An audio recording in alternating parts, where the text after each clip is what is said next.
Hello, my name is Dan Taylor, and this is my presentation on People First Language for EDL 853.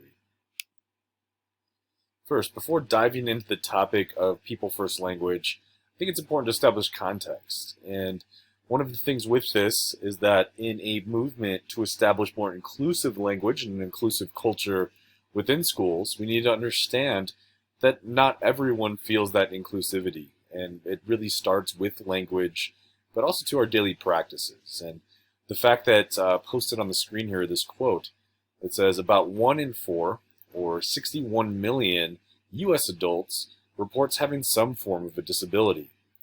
Disability is a part of the human experience. And with that, again, all of us, we probably know someone with some type of disability, and that might be established and we know about it. It could be hidden, but people around us, and especially in school contexts, they are dealing with things that can make their life harder. But that doesn't mean that they aren't valued and valuable to a school community. Now, this quote, it does focus on U.S. adults, but obviously too, as people in education, we need to obviously remember that there are so many students within our school communities that also need to feel supported. So, with this in mind, let's talk about this. So what is people's first language? Let's define it. Well, people's first language is a way of communicating that reflects knowledge and respect for people with disabilities by choosing words that recognize the person first and foremost as the primary preference and not their disability. So we need to remember that a disability is something that these individuals are dealing with and work around and live with, but that does not define who they are. So again, a person with a disability does not mean that they are lacking ability. So people's first language is really honing in on the idea that we need to focus on the abilities, the things that make that person unique outside of a disability, instead of really framing our point of view of that individual of disability first and person second. Instead, it is the person first, always.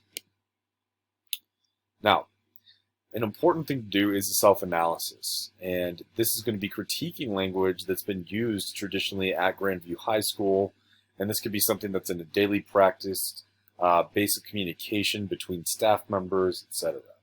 So again, we at Grandview are not perfect. Things that we need to progress and improve upon, there's a myriad of things, but especially to our language is something that we can absolutely change. So below are examples of non-people first language used in GHS. Some language towards the student population is very limiting. A quote that I've heard in the past is, and from frustrated teachers, is the inmates are running the asylum. Now, this simple phrase carries a lot of insidious and really negative connotations with it. First off, the idea of utilizing inmates. Oftentimes, too, this could be used in a racial term and is really honestly racist and discriminatory, but also, too, the use of asylum, right? The asylum, in a sense, is also harking on the psychiatry or psychological cognitive ability of individuals and really putting that in a negative connotation. So this simple phrase, which I have heard many teachers use when stressed and with dealing with maybe a rowdy classroom, can really be really hurtful and really has a lot of deeper meanings that have very negative connotations attached. Another thing, language categorizing students. Things such as, oh, they are the normal kids, or they are the healthy kids. Again, really separating our student communities from quote-unquote healthy or normal kids and really placing a frame on students with disabilities or different abilities as less than or unhealthy, which isn't necessarily true. Additionally, there's language in regards to students that receive 504 or IEP supports. Things such as, she's spec ed, or he's a sped kid, of course he'd act like that. Or, that kid has issues.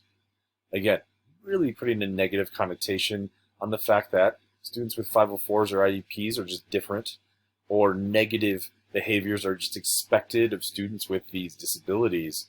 That really is limiting again. And there's so many students that can be so successful. And there's students with 504s or IEPs that you may have no idea have 504s or IEPs.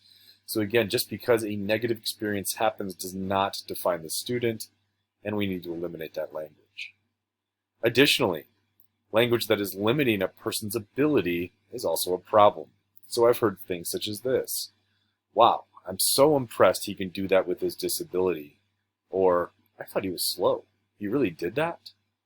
So again, putting a limit on that person's ability is a problem, and we need to focus on positive attributes. Because again, every single person, with a disability or not, we need to focus on ability first. What can that person provide? What can that person do? Instead of framing that person with their disability first. Again, we are using people first language. So, a proposal to establish positive change within our school community. The following are suggestions for more appropriate language at Grandview High School. So, instead of language such as "the inmates are running the asylum," what can we say instead? We could say, "What can I do to better support these students? What interventions could I utilize to create a better learning environment?" Oftentimes, too, again, student behavior, sometimes it can be outside of our control, but we do need to self-evaluate. What can we control? Instead of language that says, "Oh, they are the normal kids," or "they are the healthy kids," we need to say, "Those are children without disabilities." And that's fine, right? We don't need to always say that the students with disabilities are unhealthy or unnormal. We can have disabilities, we might not, and that's fine. That's totally fine language to use. Instead of saying "she's spec ed" or "he is a sped kid, of course you'd act like that," or "that kid has issues," just say "that student receives special ed services." Right? Again, totally fine. This is a normal part of the schooling process, and this is a fact of life that students do receive special ed services, but that is not with a negative connotation. Additionally, "Wow, I'm so impressed he can do that with his disability," or "I thought he was slow. He really did that?" Say, "That student is really successful. That's awesome." Or, "That student has shown a lot of growth." Again, no matter what, if a student has a disability or not, let's be positive. Let's be proactive in our language and really highlight student growth or their successes, and not framing that of a disability first, because again, we are using people first language. In support of this presentation, here on this page are my references.